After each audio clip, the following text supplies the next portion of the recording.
चलिए आज 1998 में जमशेदपुर में घटी एक सच्ची घटना के बारे में जानते हैं। ये कहानी हमें भेजी है हमारे एक सब्सक्राइबर निशांत ने और ये उनके परिवार का एक फर्स्ट हैंड अकाउंट है और यकीन मानिए ये रोंगटे खड़े कर देने वाली है। तो चलिए इस कहानी की गहराइयों में उतरते हैं। निशांत की ये एक लाइन ही काफ़ी है उस वक्त के पूरे माहौल को समझने के लिए।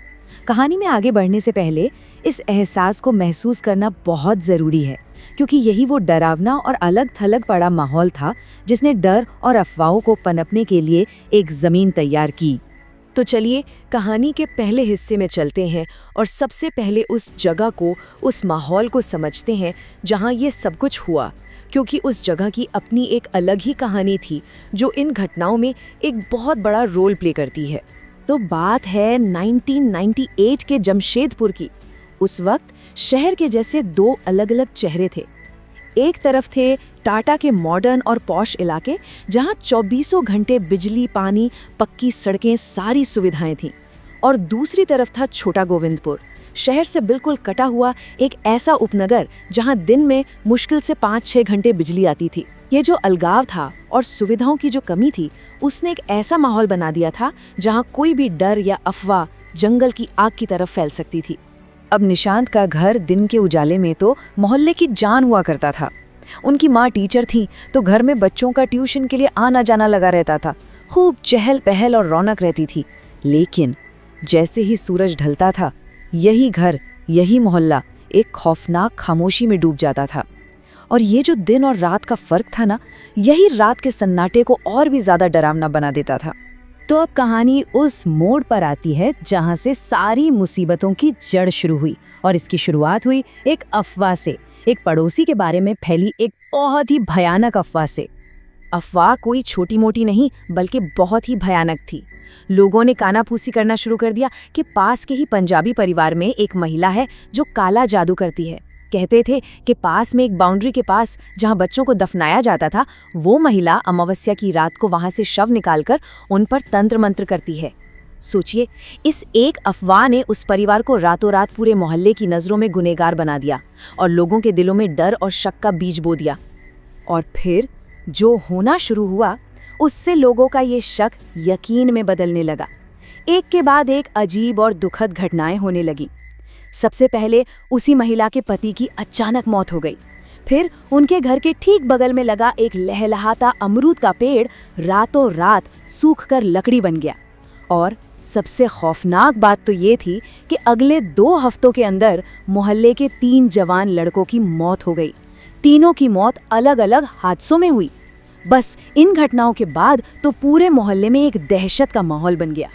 अभी तक ये डर, ये खौफ पूरे मोहल्ले का था, लेकिन अब कहानी एक बहुत ही पर्सनल मोड़ लेने वाली थी।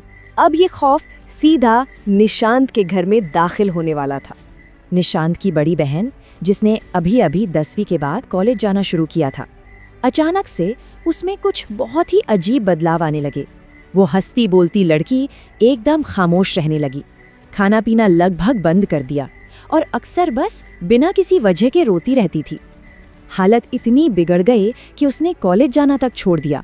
पूरा परिवार एक पढ़ा लिखा परिवार था और कोई बिल्कुल समझ नहीं पा रहा था कि आखिर ये हो क्या रहा है। और फिर एक दोपहर वो हुआ जिसने परिवार को झकझोर कर रख दिया।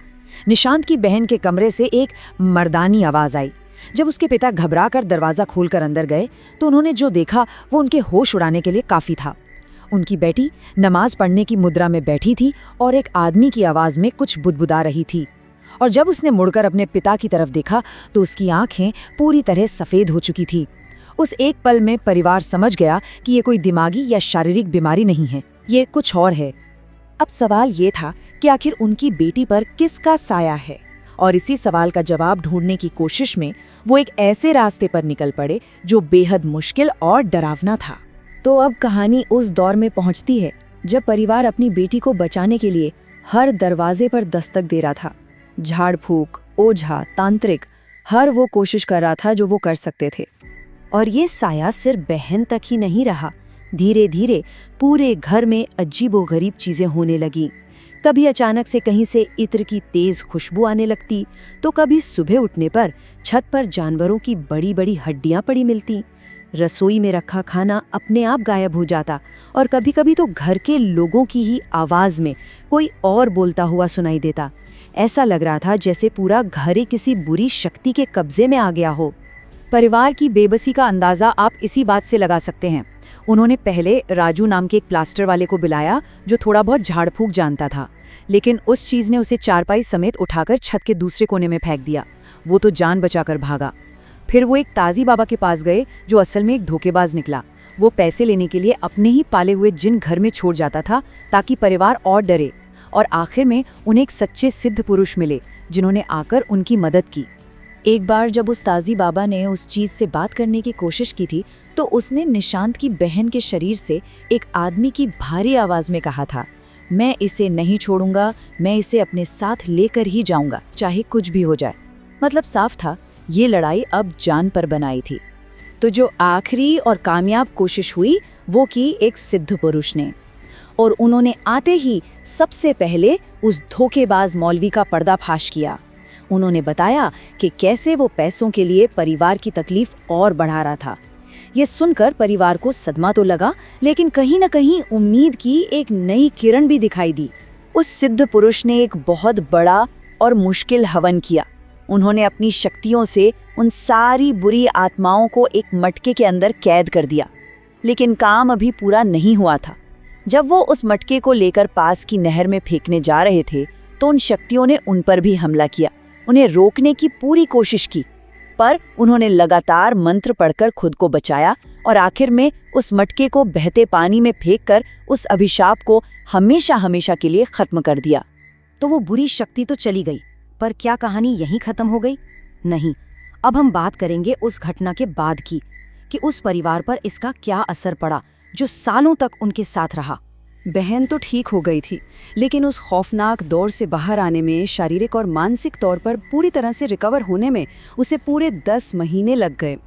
और ठीक होने के बाद भी वो परिवार उस घर में दोबारा कभी चैन से नहीं रह पाया। उस घर की दीवारों में इतनी बुरी यादें थीं कि 2001 में उन्होंने आखिरकार वो घर छोड़ दिया और कंपनी के क्वार्टर में शिफ्ट हो गए। सालों बाद उस घर को बेच दिया गया और उन्होंने शहर में एक नई जिंदगी शुरू की। सोचिए, 26 साल बाद जब निशांत उस इलाके से गुजरा तो उसने बताया, मैंने बाइक पर बैठे बैठे बस अपने घर पर एक हल्की सी नज़र डाली और मेरे अंदर हिम्मत ही नहीं हुई कि मैं रुककर उसे ठीक से देख पाऊं।